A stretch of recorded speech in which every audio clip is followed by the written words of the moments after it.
नमस्कार, अस्सलाम वालेकुम, सत श्री अकाल, जय झूलेलाल। मैं हूं जी प्रेम मटलानी और आप देख रहे हैं हालात हाजरा का प्रोग्राम हकीकत ये है। प्रोग्राम की इब्तिदा में आपसे दरख्वास्त है, मेहरबानी फरमाकर कर चैनल ज़रूर सब्सक्राइब करें। नाज़रीन, हिंदुस्तान में आज़ादी का महोत्सव यानी great function of Indian independence, क्योंकि ये 75वां साल है। हिंदुस्तान को आज़ाद हुए 75 साल हो गए और ज़ाहिर है पाकिस्तान को भी 75 साल ही हुए हैं। लेकिन अभी हम पाकिस्तान के बारे में अभी तो नहीं बोलेंगे, इस वक्त तो मैं हिंदुस्तान की बात कर रहा हूँ। और जैसी रिपोर्ट्स आई हैं, इस साल अभी हिंदुस्तान की जो मईशत है उसने अपने साबिक आकाओं यानी बरतानिया इंग्लैंड को पीछे छोड़ दिया है। दुनिया में इस वक्त हिंदुस्तान 5वीं बड़ी मईशत है। पहले ये बरतानिया था, लेकिन आजकल बरतानिया का क्या है कि रिसेशन चल रहा है, वहाँ पे मंदी चल रही है। और ज़ाहिर है ये सब कुछ कोरोना की मेहरबानी है।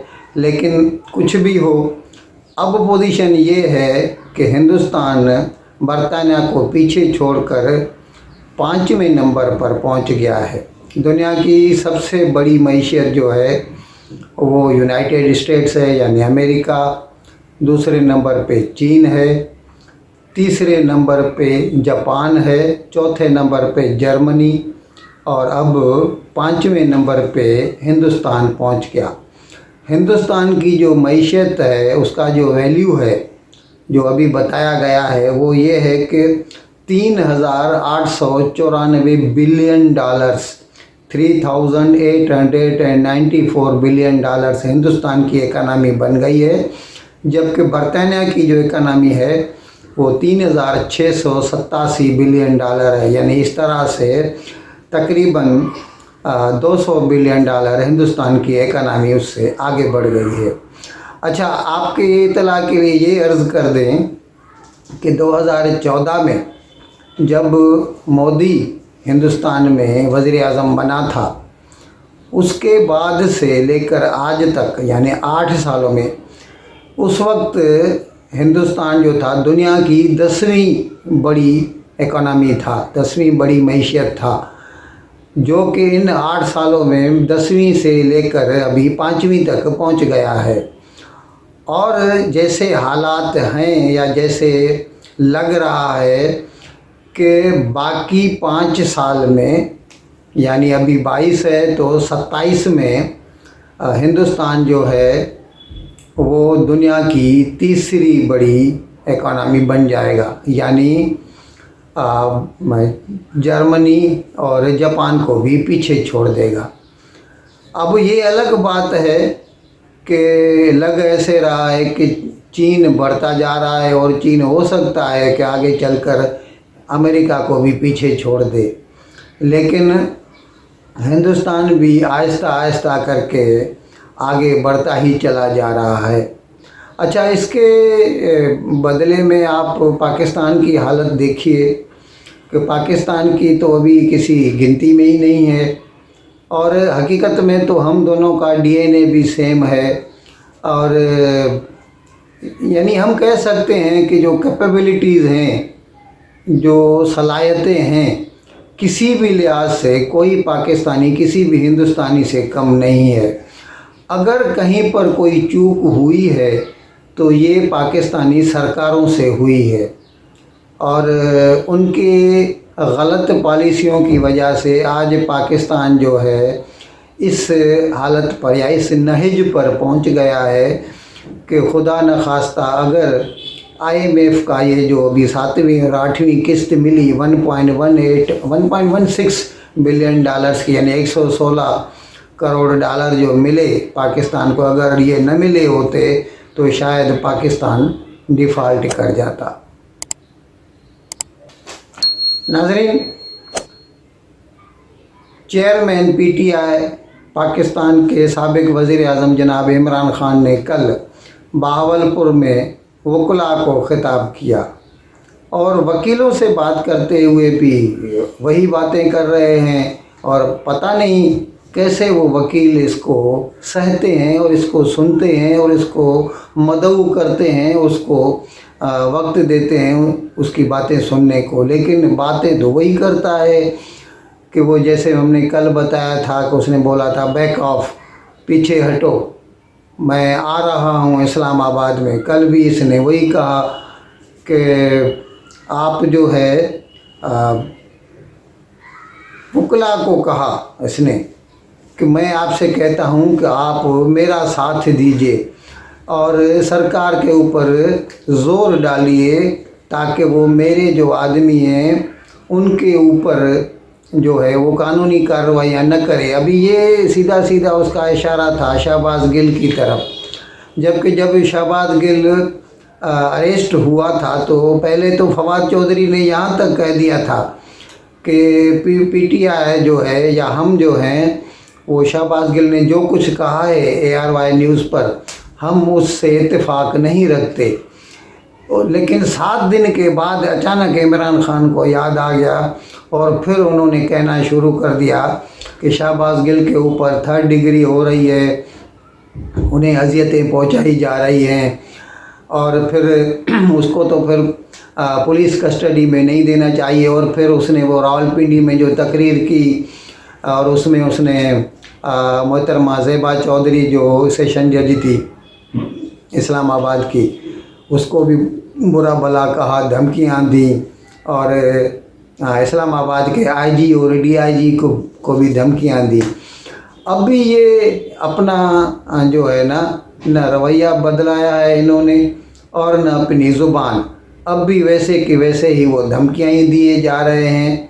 ये अलग बात है कि फिर जब उनके ऊपर केस होता है, जैसे एंटी टेररिज्म एक्ट के तहत उसके ऊपर केस किया गया है और उसके ऊपर कंटेम्प्ट ऑफ कोर्ट का केस भी शुरू है, उसके बावजूद ये अपनी ज़ुबान में कोई भी बदलाव नहीं ला रहे। और अब भी इन्होंने यही कहा है कि जब वो इस्लामाबाद की तरफ मार्च करेगा तो आप लोगों को, अभी ये वो PDM को या नून लीग वालों को या PPP को, उनको धमकी दे रहा है कि जब मैं इस्लामाबाद की तरफ मार्च करूंगा तो आप लोगों को छुपने की जगह नहीं मिलेगी।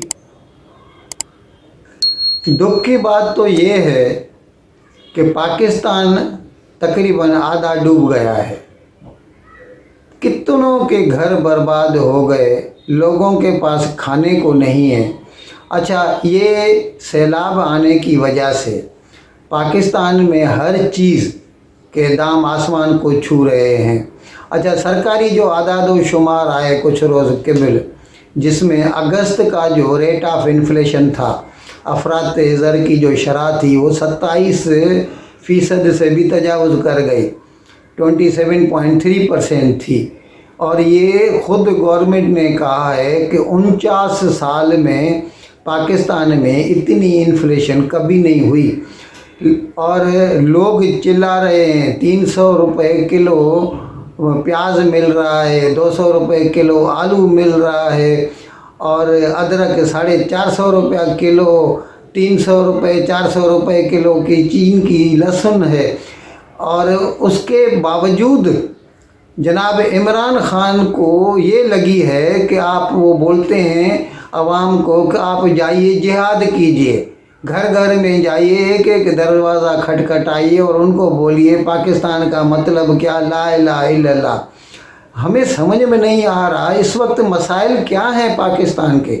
इस वक्त पाकिस्तान का मसला रोज़ी रोटी है, लेकिन उसके वो छोड़कर ये जो है ना वो जो मज़हब का अफ़ीम खिलाया जा रहा है आवाम को, और आवाम भी खुशी खुशी वो अफ़ीम के नशे में धुत हुए जा रहे हैं और उसको सुनने के लिए हजूम दर हजूम जो है ना बड़े चले आ रहे हैं और उसको सुन रहे हैं।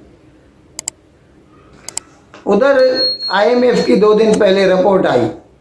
IMF की रिपोर्ट में उसने पाकिस्तान की मईशत के बारे में ज़िक्र किया और उसमें उन्होंने साफ साफ बोला कि फरवरी में, यानी फरवरी 2022 इसी साल की फरवरी में इमरान खान ने जो पॉलिसियों में तब्दीली लाई, यानी वो 10 रुपया इसने पेट्रोल के दाम गिराए थे और 5 रुपया बिजली का जो 1 यूनिट का नर्ख गिराया था, कम किया था, तो उन ऐसी पॉलिसियों की वजह से जो पाकिस्तान की मईशत बर्बाद हो गई। 2 महीनों तक ये बैठा था, फरवरी से लेके अप्रैल तक। 9 अप्रैल को इसकी छुट्टी हुई थी, जब नो कॉन्फिडेंस मोशन में इसको हटाया गया। तब तक इसकी पॉलिसियों की वजह से पाकिस्तान का बहुत बड़ा नुकसान हुआ है। ये IMF की रिपोर्ट है, नून लीग की रिपोर्ट नहीं है, इंटरनेशनल मॉनेटरी फंड की रिपोर्ट है। और आप सामने सामने देख रहे हैं कि अवाम कितनी तकलीफ़ से दिन गुजार रहे हैं, लेकिन इमरान खान को तो लगी है हकीकी आज़ादी चाहिए, जिहाद करो, घर घर जाओ, लोगों को बताओ। अभी क्या पाकिस्तान में मुसलमान नहीं रहते, या उनके इस्लाम के बारे में इमरान खान को या किसी और को शक है कि इनके इस्लाम में कोई खोट है? नाज़रीन, सदर आरिफ अलवी जो कि PTI से ताल्लुक़ रखते हैं, उन्होंने 2 रोज़ कबल कहा था कि ये जो सियासी पार्टियां हैं एक दूसरे के ऊपर इल्ज़ाम लगाते हैं, तो अभी मुल्क की हालत बहुत नाजुक है। सैलाब की वजह से लोगों की हालत बहुत खस्ता हो चुकी है। ऐसे में सियासी पार्टियों को चाहिए कि सीज़ फायर करें, पॉलिटिकल सीज़ फायर करें और अपनी सारी सलाहियतें जो हैं वो आवाम की फलाह व बहबूद में इस्तेमाल करें और पॉलिटिक्स से गुरेज करें। लेकिन अभी लग ऐसे रहा है कि क्योंकि लोगों ने इमरान खान जो ये पैदर पे जलसे कर रहा है, जेलम में किया, फिर बहावलपुर में किया, तो लोगों ने इसके ऊपर तंज कसे कि हालत पाकिस्तानियों की ख़राब लगी पड़ी है और इसको सियासत की लगी है, ये तो जलसे किए जा रहा है।